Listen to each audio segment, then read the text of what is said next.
Everyone, स्वागत है सभी का लर्निंग पाठशाला मैथ्स पर। मैं आप लोगों के लिए अलजेब्रा की नेक्स्ट क्लास लेकर के आया हूं।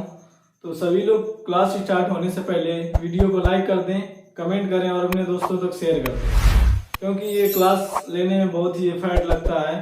क्योंकि ज़्यादा दिन तो सुबह से शाम तक लाइब्रेरी में रहो, लाइब्रेरी के बाद फिर आओ रात में वीडियो शूट करो, फिर एडिट करो, उसके बाद वीडियो डालना पड़ता है, तो मेहनत बहुत लगती है। तो आप लोग प्लीज़ थोड़ा सपोर्ट बनाए रखें। तो आज हम लोग कुछ पॉइंट्स पढ़ेंगे और इन पॉइंट्स का यूज हम डायरेक्ट क्वेश्चन में अप्लाई करेंगे, क्योंकि ये अगर हमें ये पॉइंट्स पता है तो हम कितने भी बड़े क्वेश्चन को हम बहुत ही अच्छे से समझ सकते हैं और उसका आंसर निकाल सकते हैं।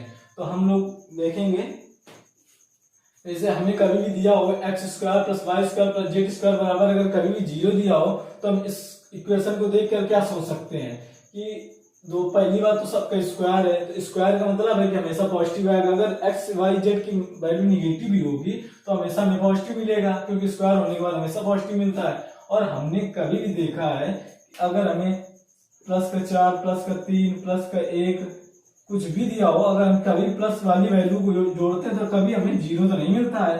तो इसका मतलब हमारा यहाँ पे 0 होना नहीं चाहिए। अगर 0 है तो हो क्या सकता है, तो इसका मतलब हमें पक्का हमें पता चल गया कि यहाँ पर x का वैल्यू 0 ही होगा और y का भी 0 होगा, z का भी 0 होगा। क्योंकि अगर a को 0 ले लेंगे तो इससे भी कोई ना कोई पॉजिटिव वैल्यू आएगी, तो वो भी पॉजिटिव वैल्यू मतलब 0 तो हो नहीं सकता। तो इससे हमें ये पता चला x और y और z की वैल्यू 0 ही होंगी, तभी ये पॉसिबल हो सकता है, अदरवाइज इम्पॉसिबल है 0 आना। तो हम इस इक्वेशन को देख करके अगर हमें कभी भी दिया हो कि अगर स्क्वायर्स का सम दिया हो या x² + y² बराबर 0 दिया हो तो x बराबर 0 होगा और y बराबर 0 होगा। अगर x² + y² + z² बराबर 0 हो तो x बराबर 0, y बराबर 0 और z बराबर 0 होगा। तो इस इक्वेशन को हम देख करके x बराबर 0, y बराबर 0 और z बराबर 0 पुट कर सकते हैं। जैसे दूसरी इक्वेशन हो गई, दूसरी इक्वेशन हमें दी हुई है √x + √y + √z बराबर 0। अगर कभी भी ये दिया हो तो हम लोग क्या लिख सकते हैं, इसको समझाने से पहले मैं आप लोगों को समझाना चाहता हूं, जो कि आजकल 90% बच्चों को नहीं पता रहता है इसके बारे में। अगर हमसे कोई पूछ लेता है जैसे √16 की वैल्यू क्या होगी, तो इसको देखने के बाद सभी के दिमाग में एक आंसर आएगा -4 और एक आएगा +4। तो जितने लोग इसको देखेंगे तुरंत सोचेंगे कि -4 हो गए, +4 हो गए, लेकिन हमारा ये जो -4 जो आंसर होता है ये गलत होता है, सिर्फ हमारा +4 होता है। अब आप लोग सोचेंगे कैसे होगा, क्योंकि हमारा यहाँ पर √16 के अंदर जो वैल्यू निकलेगी तो एक प्लस की निकलेगी, माइनस की निकलेगी। आप लोग तो हमेशा यही सोचते हैं और हमेशा यही लिखते हैं, लेकिन ये गलत है, सिर्फ हमारी पॉजिटिव वैल्यू आएगी। क्योंकि मैं इसको सिद्ध कर दूं, अगर हमें कभी भी दिया हुआ होगा x बराबर √16, तो अब x बराबर आप लोग क्या लिख सकते हैं, x बराबर एक -4 लिखते हैं और x बराबर +4 लिखते हैं। लेकिन हमारा ये जो माइनस वाला होता है ये गलत होता है। क्यों गलत होता है? क्योंकि जो जितनी घात समीकरण होता है उसकी वैल्यू उतनी निकलती है। अगर हमारा एक घाती समीकरण है तो x की वैल्यू जो निकलेगी सिर्फ 1 निकलेगी। अगर x द्विघाती समीकरण है तो x की वैल्यू निकलेंगी 2 निकलेंगी। अगर x 3 घाती समीकरण है तो x की वैल्यू 3 निकलेगी। मतलब जितनी घात होती है उतने मान निकलते हैं। तो हमें इससे क्या पता चला कि हमारा जो x का मान होगा सिर्फ पॉजिटिव निकलेगा।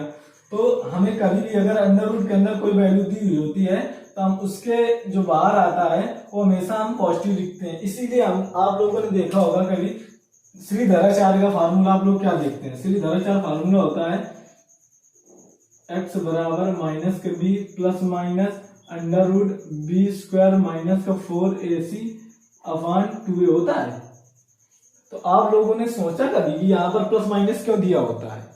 यहाँ पर प्लस माइनस तो नहीं दे सकता था, क्योंकि हमें जब पता, हम लोग जैसे सोचे कि अंडर रूट के अंदर कोई भी वैल्यू आएगी तो अगर वहां पर पॉजिटिव आना होगा तो पॉजिटिव आ जाएगी, नेगेटिव आना होगा तो नेगेटिव आ जाएगी।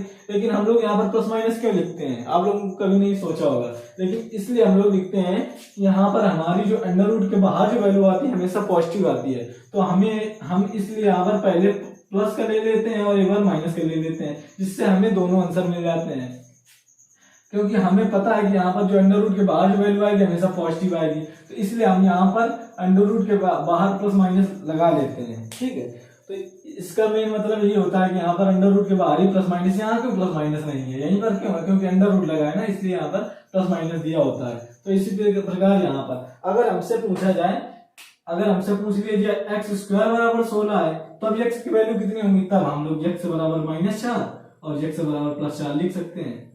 तो आप लोग कहेंगे कि यक्स बराबर अगर √16 दिया और यक्स बराबर 16 दिया तो दोनों में अंतर क्या है, तो दोनों में अंतर कुछ नहीं है, इसका भी एक्स स्क्वायर, जब दोनों पक्षों में स्क्वायर करेंगे तो एक्स स्क्वायर बराबर 16 ये भी हो जाएगा और ये भी एक्स स्क्वायर बराबर 16। तो ऐसे तो दोनों बराबर है, लेकिन हम अगर इक्वेशन के हिसाब से देखते हैं तो एक्स बराबर ये √16 मतलब ये एक घातीय समीकरण है, ये दो घातीय समीकरण है, ये एक घातीय समीकरण है तो इसका एक मान निकलेगा, इसका दो घातीय समीकरण है तो इसका दो मान निकलेगा। इसलिए सिर्फ हम अगर हमें एक्स स्क्वायर बराबर कोई 16 पूछेगा तो हमेशा हम यहाँ पर एक्स बराबर -4 और एक्स बराबर +4 बोलेंगे।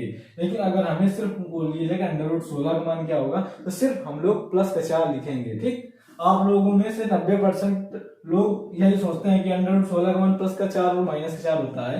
अभी तक मैं भी समझता था, लेकिन जब मैंने इसके बारे में पढ़ा तब जाके मुझे पता चला कि हकीकत क्या है। ठीक है, तो अगर आप लोगों को इतना समझ में आ गया होगा तो वो जो पॉइंट्स है वो भी समझ में आ जाएगा। ठीक है, तो दूसरा पॉइंट हमारा क्या है, दूसरा पॉइंट हमारा दिया हुआ है √x + √y + √z बराबर 0।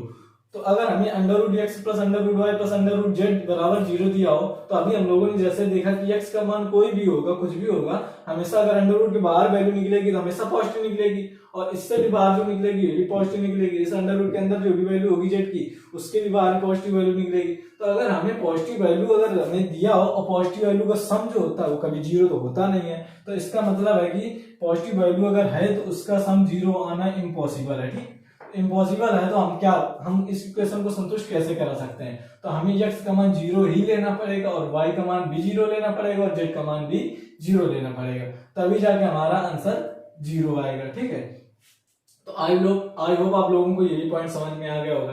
तो मतलब अगर हमें x² + y² + z² बराबर 0 दिया हो तो हम x बराबर 0, y बराबर 0 और z बराबर 0 लिख सकते हैं। अगर हमें भी कभी भी √ के अंदर वैल्यू दी हुई है, उनका सम दिया हो, जैसे √x + √y + √z बराबर 0, तो x बराबर 0, y बराबर 0 और z बराबर 0 लिख सकते हैं। ठीक है, अब जैसे ये क्वेश्चन दिया है, अब x - a का होल स्क्वायर + y - b का होल स्क्वायर + z - c का होल स्क्वायर बराबर 0 दिया हो, तो अभी जैसे हम लोगों ने इसको देखा वैसे इसको भी देखें, क्योंकि ये भी कुछ भी हो, a का मान कुछ भी हो, x का मान कुछ भी हो, अगर यहाँ पर निगेटिव भी आएगा इसके स्क्वायर के अंदर तो हमेशा स्क्वायर होने के बाद पॉजिटिव आ जाएगा, तो इसका मान भी पॉजिटिव मिलेगा, इसका मान भी पॉजिटिव मिलेगा और इसका भी पॉजिटिव मिलेगा। तो फिर वही कंडीशन बन गई, तो मतलब क्या कि पॉजिटिव संख्याओं का कभी भी सम 0 नहीं होता है। ठीक है, तो 0 नहीं होता है तो हम लोग क्या इसको मानेंगे कि जो x - a के अंदर जो वैल्यू है वो उसका मान 0 होगा,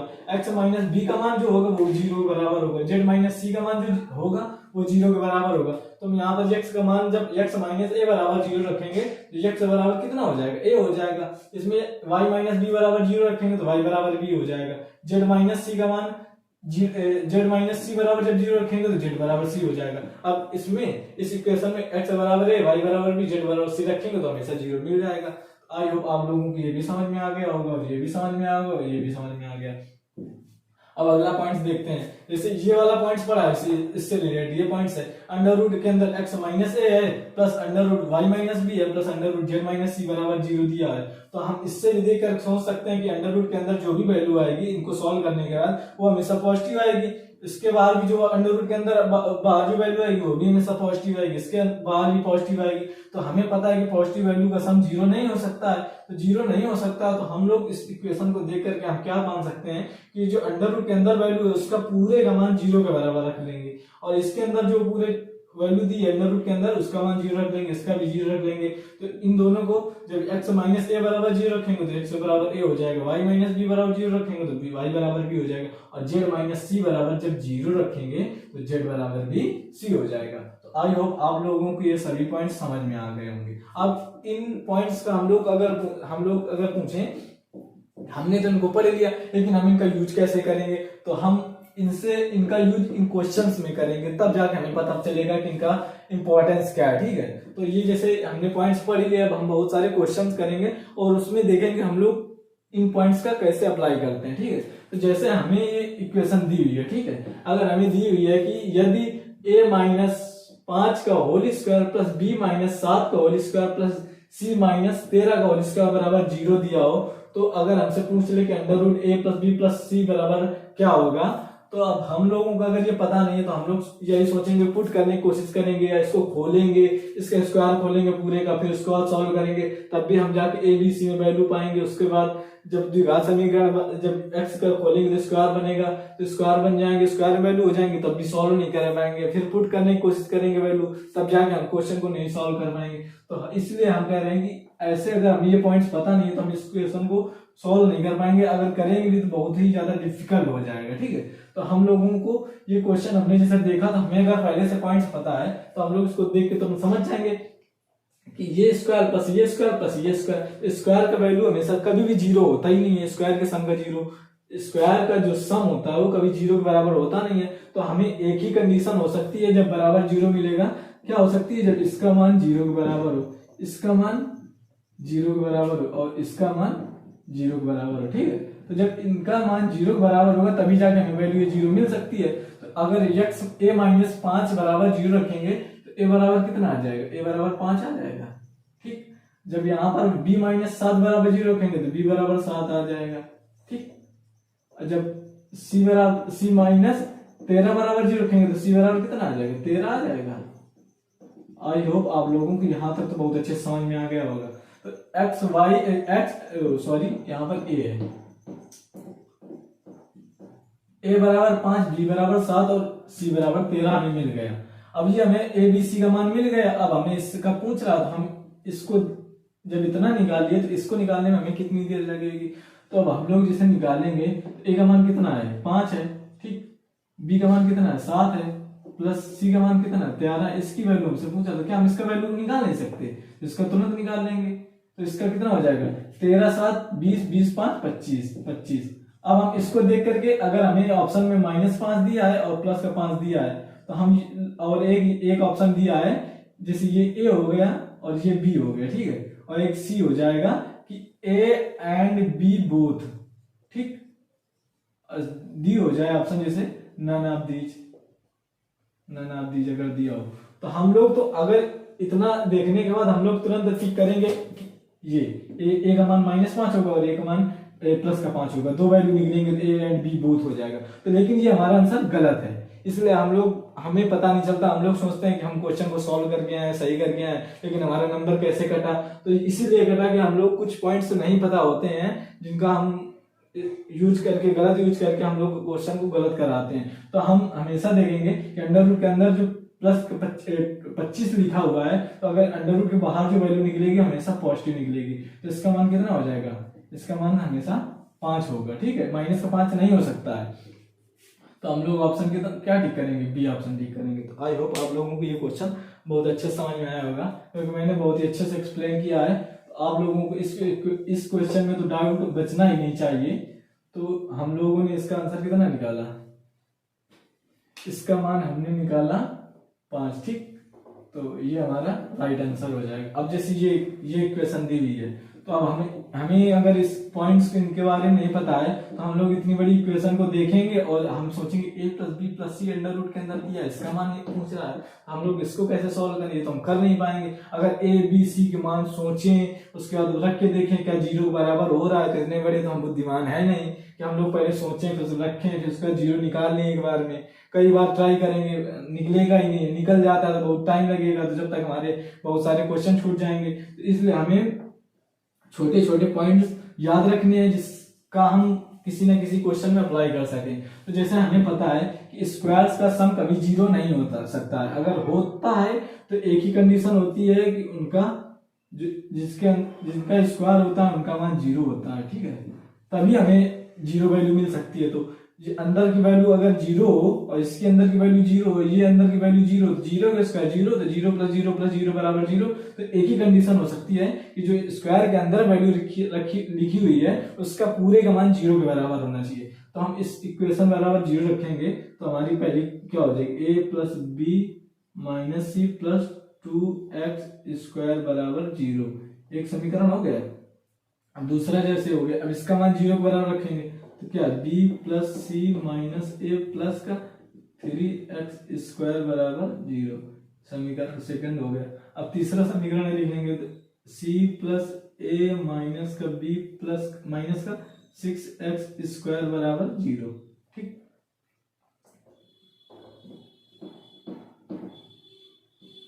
जीरो।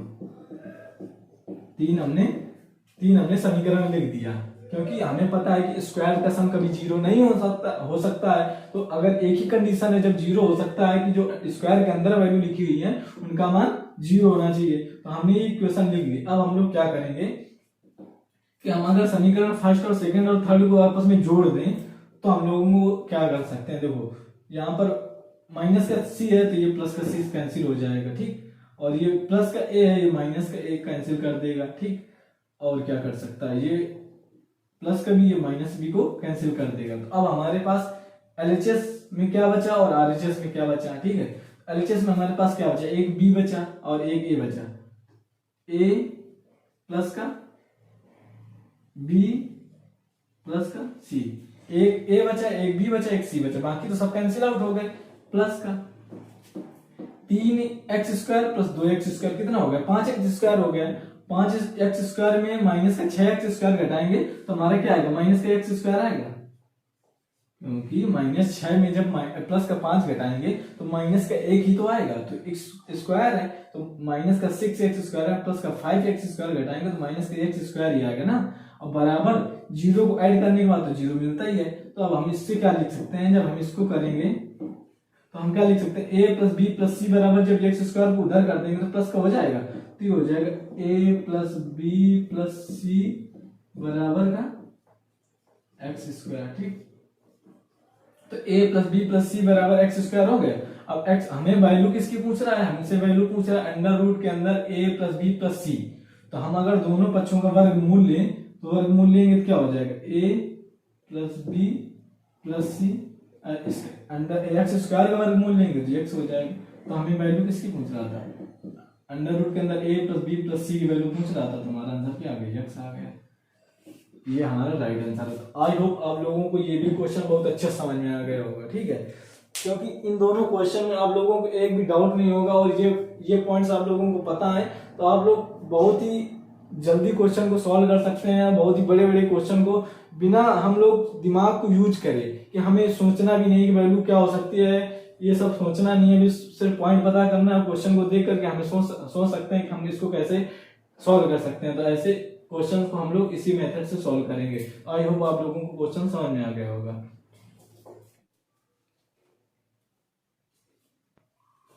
अब हम लोग नेक्स्ट क्वेश्चन देखेंगे कि जैसे क्वेश्चन हमें दिया हुआ है a plus B minus C minus 13 का whole square plus B plus C minus A minus 8 का whole square plus C plus A minus B minus 4 का होल स्क्वायर बराबर 0 दिया है। और हमसे वैल्यू किसकी पूछ रहा है, अंडर रूट के अंदर a प्लस बी प्लस सी का मान पूछ रहा है। तो हमें ये ऑप्शन दिए हुए हैं। दूसरा क्वेश्चन क्या है कि 5x माइनस 3 का whole square plus 2y plus 5 का whole square plus 27 into 4 minus का 3z का होल स्क्वायर बराबर 9 into 3 minus 5x into 2y plus 5 into 3z minus 4। ये हमें दिया है, मतलब 5x माइनस 3 का whole square plus 2y plus 5 का whole square plus 27 into 4 minus 3z का होल स्क्वायर बराबर हमें दिया हुआ है 9 into 3 minus 5x into 2y plus 5 into 3z minus 4। ये हमें दिया है। ठीक है, और हमें एक वैल्यू क्या दी हुई है कि जो x का मान हमें दिया हुआ है कि वो है 0.6। तो हमसे वैल्यू पूछ रहा है 6zy का मान। ठीक है, अब हम लोग सोचेंगे एग्जामिनर कितना बुद्धिमान है कि हमें वैल्यू दे रहा है x की और इसमें वही x है नहीं, तो अब वैल्यू पूछ रहा है 6zy की, तो मतलब हमें z की देना चाहिए, y की देना चाहिए, तब तो हम तुरंत निकाल लेते। लेकिन वैल्यू हमें x की दे रहा है जिसकी हमें कोई जरूरत नहीं है। तो दिमाग एग्जामिनर बहुत बुद्धिमान होता है। ठीक है, आप लोगों को फंसाने के लिए हमेशा ऐसी वैल्यू देता है, तो आप लोगों को बस फंसना नहीं। ठीक है, तो जैसे पहले ये वाला क्वेश्चन देखें अगर, तो हम लोगों ने जैसे क्वेश्चन देखा तो हमने देखा ये स्क्वायर तो सब स्क्वायर बराबर 0 दिया, तो मतलब क्या है इसका मान जो होगा वो 0 होगा, और ये पूरे का मान जो होगा स्क्वायर के अंदर का मान 0, और ये स्क्वायर के अंदर जो लिखा है इसका मान 0 होगा। तो हम 3 इक्वेशन बना सकते हैं। पहली इक्वेशन क्या बनेगी, a plus B minus C minus का 13 बराबर 0, पहली समीकरण बन गया। दूसरा समीकरण क्या बनेगा, b plus C minus A minus 8 बराबर 0, समीकरण 2 हो गया।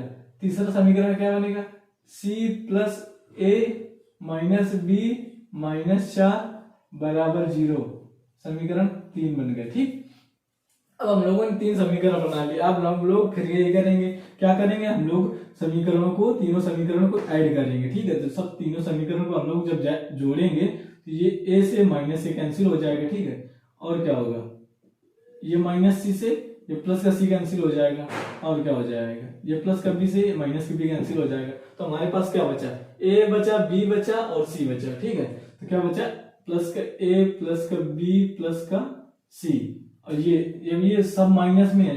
तो 13 8 कितना हुआ, 21, 21 4 25, लेकिन कितना का आएगा, माइनस का, तो माइनस का 25 बराबर 0।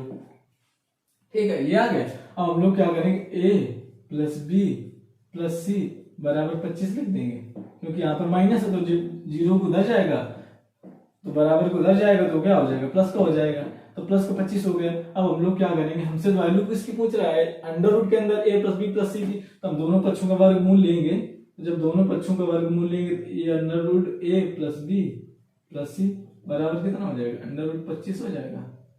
ठीक, तो अब इसका मान अगर हमसे पूछे तो हम क्या लिखेंगे, -5 प्लस 5, है ना। और हम लोग टिक किसको कर देंगे, -5 माइनस सी ऑप्शन को प्लस -5, लेकिन हमारे ये गलत आंसर है। ठीक है, तो हम लोगों को ये गलती नहीं करनी है। ठीक है, ये गलती बिल्कुल नहीं करनी। और हम लोगों को फंसाने के लिए एग्जामिनर ने ऑप्शन भी दे रखा है प्लस माइनस का मान, और इस ऑप्शन को 90% लोग सही करते हैं, जो हमारा क्वेश्चन गलत करता है और माइनस मार्किंग की वजह से हमारे सही आंसर को अभी नंबर कट जाता है। तो ये हमें गलतियां नहीं करनी है, छोटी छोटी गलतियों से बचना है, तब जाके हमें नंबर अपने अच्छे लाना है। ठीक है, तो हम लोगों को अब हमें पता चल गया था। अब हम लोग यहाँ पर प्लस -5 कभी नहीं लिखेंगे, हमेशा हम यहाँ पर अंडर रूट 25 की वैल्यू 5 लिखेंगे। ठीक है, तो अंडर रूट 5 लिखने के बाद हम लोग ऑप्शन किसको टिक करेंगे, ऑप्शन डी को टिक करेंगे। तो हम लोगों ने ये क्वेश्चन सॉल्व करके हम लोगों ने आंसर 5 निकाला, इसको टिक कर दिया। लेकिन हमें कभी भी गलती से न प्लस -5 और माइनस का 5 दोनों को नहीं टिक करना है। हमें एग्जामिनर देगा हम लोगों को गलतियां कराने के लिए, लेकिन हमको उसके जाल में नहीं फंसना है। ठीक है, तो हम लोगों को हमेशा प्लस वाली वैल्यू ही टिक करनी है। अब ये आप लोगों को ये क्वेश्चन समझ में आ गया होगा। अब अगला क्वेश्चन देखते हैं, इससे भी अच्छा क्वेश्चन ये दिया हुआ है। अब हम लोगों को ये क्वेश्चन देख के क्या करेंगे, जैसे दिया है कि 5x माइनस 3 का whole square plus 2y plus 5 का whole square plus 27 into 4 minus 3z का होल स्क्वायर। ये तो स्क्वायर में दिया है, लेकिन ये स्क्वायर में थोड़ी ना दिया। अब इसको हम थोड़ी ना कह सकते हैं कि हम इसको 0 मान लें, इसको 0 मान लें, इसको 0 मान लें। इसको तो हम नहीं मान सकते, इसको नहीं मान सकते। तो इसको हम कैसे मान लें, क्योंकि हमने तो ये कभी पढ़ा नहीं है कि ये 3 मल्टीप्लाई में दिए उनका मान 0 हो सकता है, इनको 0 0 करके 0 निकाल सकते हैं। तो ये तो हम कर नहीं सकते, लेकिन हमने ये जरूर पढ़ा है कि इसका मान, जो स्क्वायर का मान अगर इसको 0 कर दें तो हमारा आंसर तो इसका बराबर 0 अभी नहीं कर सकते, क्योंकि अभी हमें 0 नहीं दिया हुआ है। तो हमें गलती से भी इसका मान भी 0 नहीं करना है, इन सब का मान भी 0 नहीं कर सकते, क्योंकि हमें यहाँ पर जब बराबर में 0 दिया होगा तभी हम इनको 0 कर सकते हैं। तो हम अगर हम इस क्वेश्चन को सॉल्व करना है तो हम इसको 0 बनाना पड़ेगा। 0 बनाए तो कैसे बनाए, एग्जामिनर ने हमको एक चीज दे रखा, क्या दे रखा है, उसका हम यूज करेंगे, क्योंकि दिया है तो उसका यूज तो करना ही पड़ेगा। तो 0.6 दिया हुआ है x का मान। ठीक है, अब x का मान 0.6 को क्या लिख सकते हैं, 6/10 लिख सकते हैं।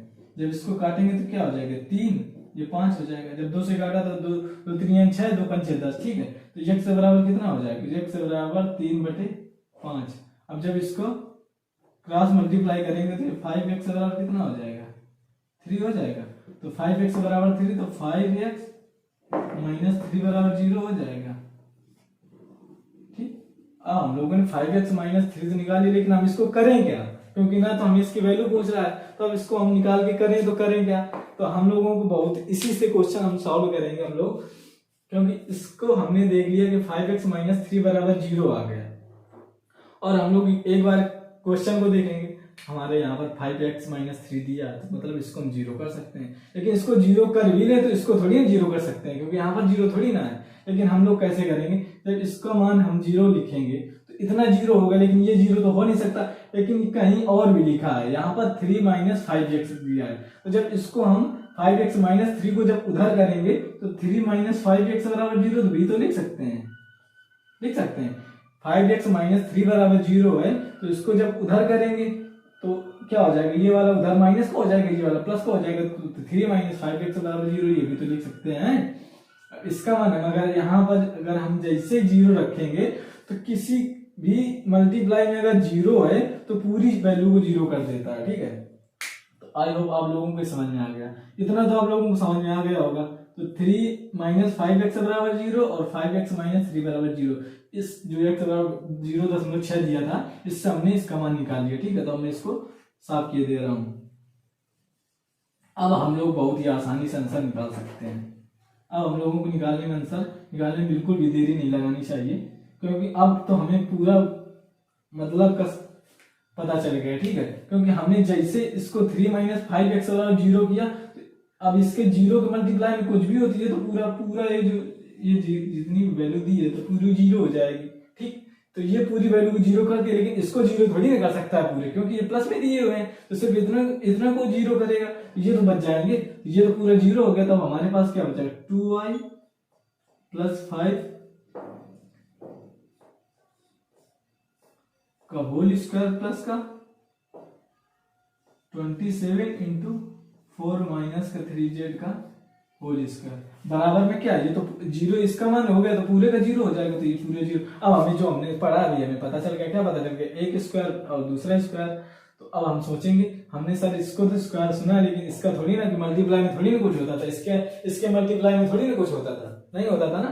तो हम लोग क्या करेंगे, जब इसको जब स्क्वायर करेंगे, क्या करेंगे, इसको अगर अंदर करें तो कितना हो जाएगा, तो क्यूब होता है, ठीक है। लेकिन हम लोग स्क्वायर करेंगे तो इसका तो स्क्वायर कर सकते हैं ना, इसका मान तो 0 हो सकता है, इसका नहीं होगा तो इसका तो 0 हो जाएगा, ठीक। क्योंकि यहाँ पर अगर हमें यहाँ पर कुछ भी वैल्यू दी होगी, अगर 0 लाना है तो यहाँ पर तो 0 होना ही पड़ेगा, कुछ भी मल्टीप्लाई में दिया हो, ठीक है। अगर यहाँ भी 4 दिया होता तो हम यहाँ पर कुछ भी वैल्यू रखते, अगर किसी के मल्टीप्लाई में 1 2 3 4 दिया होता तो हम क्या कुछ वैल्यू मान करके 4 निकाल सकते थे, क्योंकि कुछ भी दिया हो, लेकिन अगर माइनस का भी आएगा तो 0 थोड़ी ना होगा। अगर मान लो इनका मान पॉजिटिव में आ रहा है, अगर किसी के मल्टीप्लाई में जो कोफिशिएंट है, गुणांक है, वो अगर माइनस का भी दिया है तो वो 0 के बराबर थोड़ी ना हो सकता है। तो हमको मतलब यहाँ तो 0 करना ही पड़ेगा। तो जब 0 करेंगे तो इसका मान जब 0 करेंगे और इसका मान 0 करेंगे तो क्या मिलेगा हमें, जब इसका मान 0 करेंगे तो y बराबर कितना निकलेगा, y बराबर इतने का जब 0 रखेंगे तो माइनस का 5/2 निकल आएगा, माइनस का 5/2। और इससे z का मान निकलेगा 4 माइनस 3z बराबर 0, तो 4 बराबर 3z, तो z बराबर 4/3 हो जाएगा।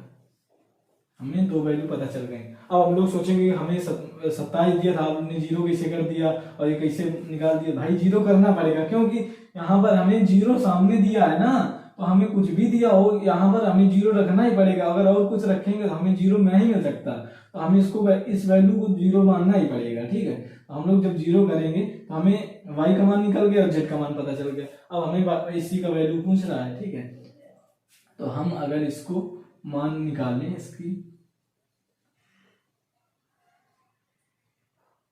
इसका मान निकालें तो 6 इंटू जेड का मान कितना निकला, जेड का मान निकला 4/3 इंटू वाई का मान कितना निकला, वाई का मान माइनस का 5/2 निकला है। अब क्या 3 दूनी 6, ये 2 से 2 कैंसिल हो गया। अब हमारे पास आंसर कितना आ गया, -5 गुणते 4, तो माइनस का 20 आ गया। अब क्या ऑप्शन में हमारा -20 दिया हुआ है, देखते हैं। अरे -BD ऑप्शन दिया हुआ है, ठीक है। और हम लोग इसको टिक करके तुरंत निकल लेंगे। ये थोड़ा डिफिकल्ट क्वेश्चन था, लेकिन अगर हमें ये सब पता नहीं होता तो हम इस क्वेश्चन को तो कर ही नहीं पाते, अगर करते भी तो बहुत समय ले लेता, ठीक है।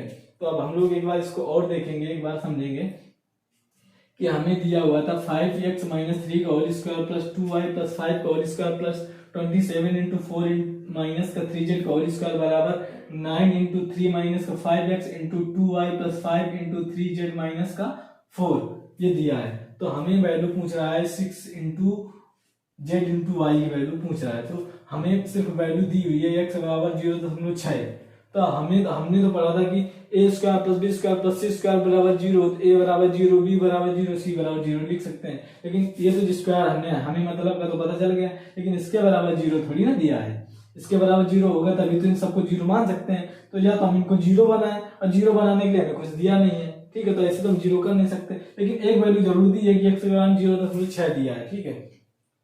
तो जब हमने इसको सॉल्व किया तो x के बराबर 6/10 लिखा, उसके बाद इसको काटा तो ये 3 आ गया, ये 5 आ गया, इसको 5x माइनस का 3 बराबर 0 हुआ। तो ये x का मान एक तो मान पता चल गया 5x माइनस 3 बराबर 0, एक 3 माइनस 5x बराबर 0।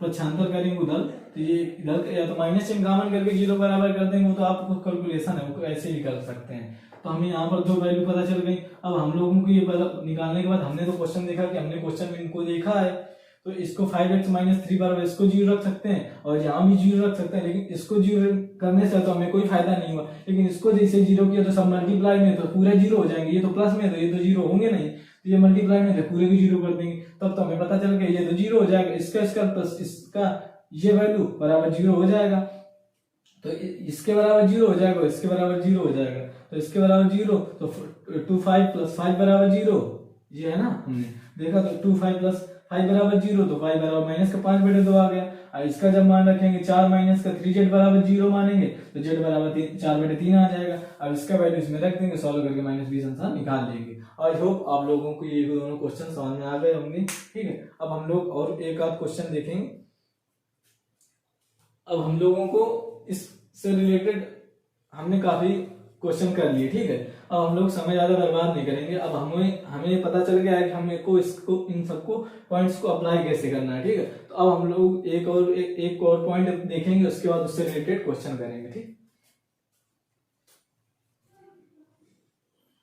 अब हम लोग एक पॉइंट और देखेंगे, उसके बाद हम लोग उससे रिलेटेड क्वेश्चन करेंगे। तो ये पॉइंट बहुत अच्छे से समझना, क्योंकि ये थोड़ा डिफिकल्ट पॉइंट है, बहुत अच्छे से समझना पड़ेगा और हमें समझना ही पड़ेगा, तभी जाकर हम उन क्वेश्चन को सॉल्व कर पाएंगे। तो इसलिए हमें बहुत अच्छे से समझना है। तो अगर हमें कभी भी दिया हो x माइनस ए का whole square plus y minus B का होल स्क्वायर बराबर 0 दिया हो, ठीक है। अगर x माइनस ए का whole square plus y minus B का होल स्क्वायर बराबर 0 दिया हो, तो हम लोगों को क्या पता है कि x माइनस ए बराबर 0 होगा और y माइनस बी बराबर 0 होगा। तो हम यहाँ पर लिख लेंगे क्या, जब x, क्योंकि इसको जब 0 रखेंगे और इसको 0 रखेंगे तो x बराबर क्या आ जाएगा, a आ जाएगा, और यहाँ पर y बराबर क्या आ जाएगा, b आ जाएगा, ठीक। ये हमने यहाँ पर लिख दिया, क्योंकि x का मान जब ए रखेंगे तभी यहाँ पर 0 बन पाएगा, जब y का मान b रखेंगे तभी यहाँ पर 0 बन पाएगा, तभी सामने 0 आ पाएगा। तो हमने यहाँ पर लिख लिया, लेकिन एक बार हम इसको खोलने की कोशिश करते हैं, ठीक है। इस इक्वेशन को हम जब खोलेंगे तो क्या होगा, ये x स्क्वायर होगा plus A square minus 2ax हो जाएगा। आप लोगों को पता है कि नहीं फार्मूला, चलो मैं लिख देता हूँ। हमें जब दिया होता है a माइनस बी का होल स्क्वायर जब दिया हो तो क्या होता है, a square plus B square minus 2ab, ठीक। और a प्लस बी का होल स्क्वायर अगर दिया होता तो क्या होता है, a square plus B square plus 2ab, ठीक। तो बस इसी का हम लोग इस वाले फार्मूले का यूज करेंगे और यूज करके थोड़ा कॉन्सेप्ट समझेंगे। उसके बाद हम सिर्फ वो याद कर लेंगे, कॉन्सेप्ट को याद कर लेंगे, लेकिन हमें समझना है कि कैसे निकला। अगर मैं डायरेक्ट वो आप लोगों को बता करके क्वेश्चन सॉल्व कराने लगता तो आप लोग सोचते कि कैसे रटी रटाई हमें बता दिया, उसके बाद क्वेश्चन बताने लगा, लेकिन हम लोग को समझना है वो आया कैसे, ठीक है। तो हमें कभी भूलेगा नहीं। हम लोग जब इसको सॉल्व करेंगे x square plus A square minus का 2x हो जाएगा। जब इसको खोलेंगे तो Y square plus B square minus का 2bx by हो जाएगा बराबर 0 हो गया। तो ये जब हो गया था ना, तो हम लोग क्या करेंगे, ये X square plus Y square एक तरफ कर लेंगे, बाकी उधर कर लेंगे। क्या हो जाएगा, उधर जब जाएगा तो क्या हो जाएगा, ये हो जाएगा माइनस का ए स्क्वायर माइनस का बी स्क्वायर, ये प्लस का 2ax प्लस का 2by बराबर 0, ठीक है। अब हम लोग क्या करेंगे, x square plus Y square, इससे 2 कॉमन कर लेंगे, तो ये बचा ax प्लस by, इससे जब माइनस कॉमन करेंगे तो ए स्क्वायर प्लस बी स्क्वायर। ठीक, इतना हो गया। अब इतना हमें पता चल गया, लेकिन हमें ये हम क्यों कर रहे हैं, हमें करने की जरूरत क्या है, जरूरत है हमें समझना पड़ेगा। अब हमने इतना कर लिया, लेकिन फिर भी हमें पता है इसका कि x का मान a है और y का मान b है, क्योंकि हमने वही तो देख के पता कर दिया था वैल्यू। अब हम लोग इसको क्या करेंगे, जब इसको करेंगे तो x माइनस a है, ठीक, बराबर 0 हो जाएगा। यहाँ पर x माइनस a बराबर 0 जब लिखा था, तो इसको भी x माइनस a बराबर 0 लिख सकते हैं। ठीक है, तो इसका मान हमने क्या निकाला, x बराबर a निकाला। अब हम अगर क्या इसको स्क्वायर करते हैं, ठीक है, जब हम इसको स्क्वायर करते हैं तो क्या हो जाएगा, x माइनस a का होल स्क्वायर बन जाएगा। तो इसका भी स्क्वायर करने के बाद भी कुछ भी कर लें हम भाई, हम x माइनस a बराबर 0 कर लें और x माइनस a का होल स्क्वायर बराबर 0 कर लें, तो क्या हमारी वैल्यू क्या बदल जाएगी। यहाँ पर जो x का मान निकलेगा, यहीं पर भी x का मान वही निकलना चाहिए। तो यहाँ पर जब करेंगे तो एक्स स्क्वायर प्लस का ए स्क्वायर माइनस 2ax हो जाएगा बराबर 0। तो एक्स स्क्वायर बराबर क्या हो जाएगा, 2ax माइनस का ए स्क्वायर। ठीक है, अब हमें ये पता चल गया, लेकिन हमें पता है कि यहाँ पर हमें x बराबर a है, तो x बराबर a का मतलब x बराबर a, x के तो मल्टीप्लाई में है, हाँ x बराबर a, हमें x बराबर a मिल गया। ठीक है, और ये है ए स्क्वायर, तो हम इसको क्या करेंगे, इसको हम लोग कांस्टेंट देखेंगे, कांस्टेंट के मान लेंगे। तो हमें अगर कभी भी दिया हो कि x स्क्वायर बराबर, और ये 2 हमें याद रखना है, ये मल्टीप्लाई में 2 होना चाहिए, तो जाके जब मल्टीप्लाई में 2 होगा तो x का जो गुणांक दिया होगा वही उसका मान होगा, क्योंकि x का मान a है ना, तो हमें x का जो गुणांक है वही हमारा उसके बराबर होगा। तो इस अगर हमें कभी दिया हो, अगर हमें कभी भी पता चले कि 2 इंटू कुछ दिया हो चर के गुणांक में, तो x बराबर इसको देख के हम a लिख सकते हैं, जो इसका मल्टीप्लाई होगा वही उसके बराबर होगा। और ये जो जिसमें चर नहीं है, मतलब x नहीं है इसमें, तो ये जितना भी है कांस्टेंट हो जाएगा, तो उसको हम k मान लेंगे, उसको हमें कोई काम नहीं है। तो इसको अगर हम देखें तो हमें भी यहाँ पर 2 दिया है, ठीक है, 2 दिया है, तो मल्टीप्लाई में 2 दिया है, तो इसके गुणांक में a है, तो x बराबर a। ठीक, y के गुणांक में, क्योंकि हमने तो भाई y बराबर b है, हमें तो ये पता है ना, और वही इक्वेशन हमने वही को सॉल्व करके निकाला, तो भाई y का मान जो होगा x का मान होगा तो बदलेगा नहीं, तो जो इसके और वही मान मल्टीप्लाई में है, और यहाँ पर 2 है, तो हमें देखो यहाँ पर हमने 2 देखा, और ये हमने पूरा कांस्टेंट मान लिया, क्योंकि यहाँ पर थोड़ी ना चर है, तो इसको हम कांस्टेंट मानेंगे, और इसका हमें जरूरत भी नहीं है कांस्टेंट के। तो हमें सिर्फ इस इक्वेशन को देख कि x square plus y square बराबर 2 इंटू ax प्लस by, तो x के गुणांक में a है और y गुणांक में b है, और यही एक दूसरे के बराबर है, तो x बराबर a, y बराबर b। अगर हमें कभी भी इस टाइप की कंडीशन दी गई होगी तो हम लोग तुरंत देख करके क्वेश्चन को मतलब मान निकाल लेंगे, x बराबर a निकाल लेंगे, y बराबर b निकाल लेंगे। आई होप आप लोगों को ये समझ में आ गया होगा। एक बार मैं फिर से रिपीट कर देता हूँ। जैसे हमें दिया है x माइनस a का whole square plus y minus b का होल स्क्वायर बराबर 0, हमने तुरंत, हमें तो पता है x बराबर a, y बराबर b, कैसे, ये स्क्वायर प्लस ये स्क्वायर बराबर 0, ये तभी पॉसिबल है जब ये 0 और ये 0 होगा। y बराबर x माइनस a बराबर 0, तब x का मान a आ जाएगा, जब y माइनस b बराबर 0 करेंगे तो y बराबर b आ जाएगा। तो जब हम इसको स्क्वायर खोलेंगे तब जाके हमारा आ जाएगा x square plus y square minus का बराबर माइनस का a स्क्वायर माइनस का b square plus 2ax plus 2by बराबर 0। कहाँ से आ गया, इसमें तो 0 है नहीं, क्योंकि यहाँ तो बराबर लग गया। तो उसके बाद जब x square plus y square बराबर, जब इससे 2 कॉमन करेंगे तो ax प्लस by माइनस का कॉमन करेंगे तो a square plus b square हो जाएगा। अब हमने इसको देखा, जब इसको करा तो x माइनस a का होल x माइनस a बराबर 0 किया, x का मान तो a हमें पता ही है, जब इसको स्क्वायर किया तब भी स्क्वायर करने कुछ भी करें हमें भैया x का मान जो वो तो वही रहेगा ना। तो हमने स्क्वायर, इसको जब स्क्वायर खोला तो x स्क्वायर बराबर हमने लिखा 2ax माइनस का a स्क्वायर, तो ये तो a स्क्वायर क्या कांस्टेंट है। तो अब हम यहाँ पे देखेंगे मल्टीप्लाई में 2 है और x का मान a है, x का मान a है, तो x का मान जो मल्टीप्लाई में दिया है वही हमारा मान होगा। मान क्या होगा, यहाँ पर 2 हटाना पड़ेगा क्योंकि मल्टीप्लाई में 2 है, तो x बराबर a है, तो हमें इस कंडीशन में अगर कहीं भी दिया होगा तो वही मान निकालेंगे। तो जैसे हमने यहाँ पर सॉल्व करके निकाला था, तो ये तो पूरा कांस्टेंट हो गया क्योंकि यहाँ पर तो चर कोई है नहीं, तो x square plus Y square बराबर 2 into a x plus B y है, तो एक्स बराबर ए लिख देंगे, बी बराबर वाई बराबर बी लिख देंगे, ठीक है। और यहाँ पर मल्टीप्लाई में 2 हमें देखना है, यहाँ पर 2 होना चाहिए, तभी हम इसके बराबर ये लिख सकते हैं और इसके बराबर ये लिख सकते हैं। और यो आप लोगों को ये समझ में आ गया। अगर आप लोगों को इस कॉन्सेप्ट का 50% भी समझ में आ गया है तो बहुत है, इतना बहुत है क्वेश्चन को सॉल्व करने के लिए। बस इससे रिलेटेड मैं आप लोगों को काफी क्वेश्चन कराता हूँ जिससे आप लोगों को कॉन्सेप्ट बहुत अच्छे समझ में आ जाए, ठीक है।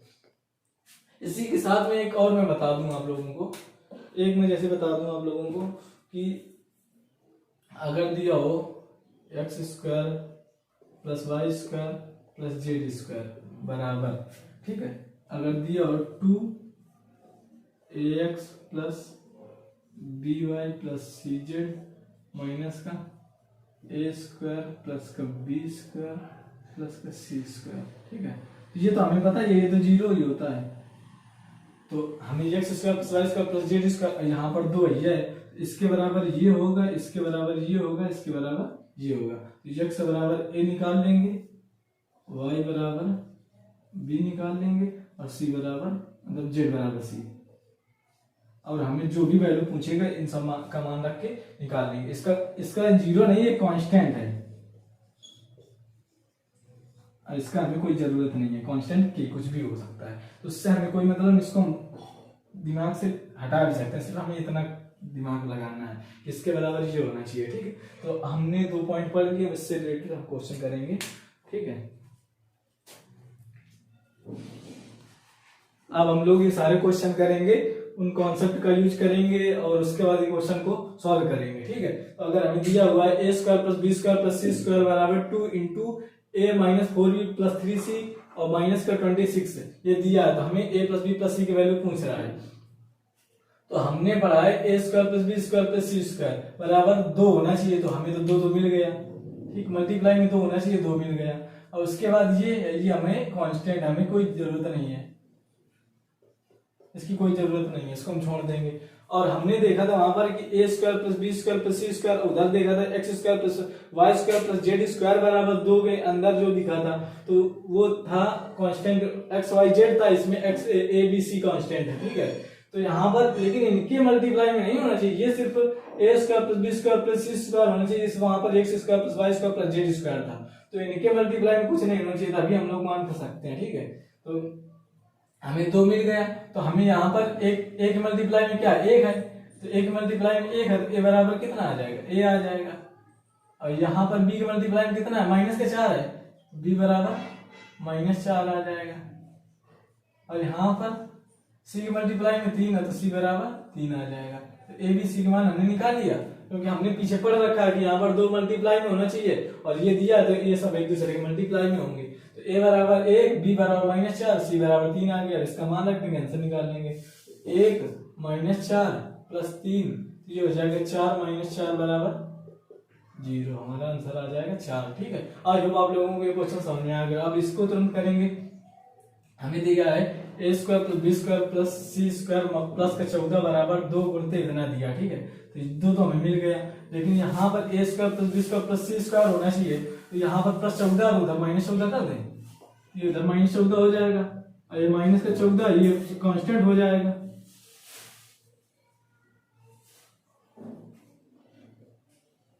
ठीक है। तो ये कांस्टेंट हो जाएगा, तो इसको हम हटा देंगे, ए का मान इससे कितना पता चल जाएगा, ए बराबर 1 पता चल जाएगा। अब बी का मान पता चल जाएगा, इससे माइनस का 2 है मल्टीप्लाई में, और इससे सी का मान पता चल जाएगा, तो सी का मान कितना है मल्टीप्लाई में 3 है। अब इसका मान निकालेंगे, ए का मान 1 है, 3 गुणते बी का मान कितना है -2 है, प्लस 4 गुणते सी का मान कितना है 3 है, तो ये हो जाएगा 1 प्लस का 3 दूनी 6 प्लस 4 3 12, तो 12 6 18 18 19, आंसर आ जाएगा 19। हम लोगों ने कितनी जल्दी आंसर निकाल लिया, ठीक है। अगर ना पता होता तो हम इतनी जल्दी थोड़ी नहीं निकाल पाते। और उसके बाद ये क्वेश्चन देखेंगे, जैसे दिया है A square plus B square plus C square plus 4a plus 6b plus 13 बराबर 0, तो अब हम इसको कैसे करें, पहले उसके फॉर्म में डिराइव करें, तभी तो हम मान सकते हैं। तो हम इसको क्या लिख सकते हैं, A square plus B square plus का सी स्क्वायर, उधर जाएगा तो क्या हो जाएगा, माइनस का 4a हो जाएगा, और ये माइनस का 6b हो जाएगा, और ये माइनस का 13 हो जाएगा, ठीक है। अब हम इसको क्या ले सकते हैं, A square plus B square plus C square, कि हमें दो मल्टीप्लाई में चाहिए तो दो कॉमन करना पड़ेगा, दो कॉमन करेंगे तो माइनस का 2 ये बचेगा और यहाँ पर माइनस का 3 भी बचेगा, ठीक है, और यहाँ पर माइनस 13 बचेगा। तो यहाँ पर तो ये हमारा कांस्टेंट हो गया, इसको तो हमें कोई मतलब नहीं है, ठीक है। अब यहाँ पर हमने देखा A square plus B square plus C square है, यहाँ पर तो ए बी दिया है और मान पूछ रहा है ए प्लस बी प्लस सी, तो सी का मान कहाँ से निकाले भैया, हम यहाँ पर हमारा माइनस का 2a माइनस का 3b दिया है और यहाँ पर मल्टीप्लाई में 2 दिया है, तो हम इसको ये नहीं लिख सकते कि यहाँ पर लिख सकते हैं प्लस का 0 इंटू सी, तो लिख सकते हैं इसके आगे प्लस का 0 इंटू सी लिख सकते हैं।